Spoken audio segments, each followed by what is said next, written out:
Wewe mwizi tu huyu. Utajua mwenyewe. Mzee, umesema uoto wa asili hutokana na nini huu? Mavi ya ng'ombe au mavi ya nini? Majani ya miti. Ni majani ya miti yanadondoka haya. Yanadondoka chini, yanakuwa mengi, yanaoza, inakuwa ni mbolea. Ile mbolea inatengeneza joto. Joto lile ndio chanzo cha kuotesha hivi vitu. Okay. Huo ni uoto wa asili halisi. Hali isiyokuwa na chemical yoyote. Ina maana hao ukisema ukusanya ukapeleka kwa mwaga kwenye shamba lako, kaotesha, unahitaji mbolea mzungu. Hii ndio mbolea yenyewe. Nimeona. Hebu kanyaga hapo panadidimia. Bwana. Anabonyea. Ni sponge, unaona? Sponge kabisa. Transform magodoro Dodoma. TFL kabisa. Hebu jaribu kulala hapa kabisa hapa. Nimeogopa, nimeona miba.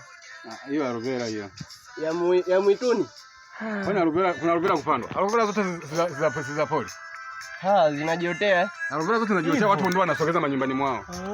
Lakini aloe vera ni kujiotea. Ila hii bwana, hii ya pori bwana. Uone hata rangi yake. Hata ile unayoiona kijijini.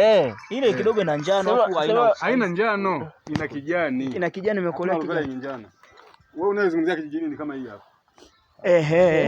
Ina njano si kijani. Hii ndio. Huko kama unaumwa unakuja kuchuma dawa kabisa huko. Mzee, dawa za kutosha ni uhakika. Ngoja nitafune bwana. Unatafuna aloe vera wa pori. Angalau sio kageuka ukatoacha hapo. Wewe kudanganya. Unaweza kukuua. Ni tamu hiyo. Hiyo sio chungu, za nyumbani ndio chungu.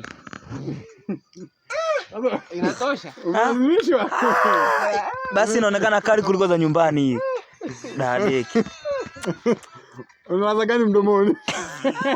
Tukate shingo tutupe. Hapana. Bei chungu sana.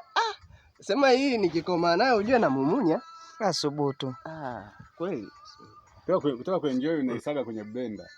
Lakini si ngoja. Hii mimi nang'ata kwanza. Hebu ng'ata nione.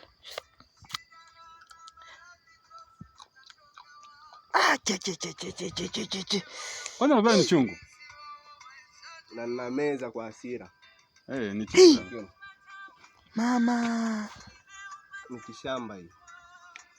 Mti asili.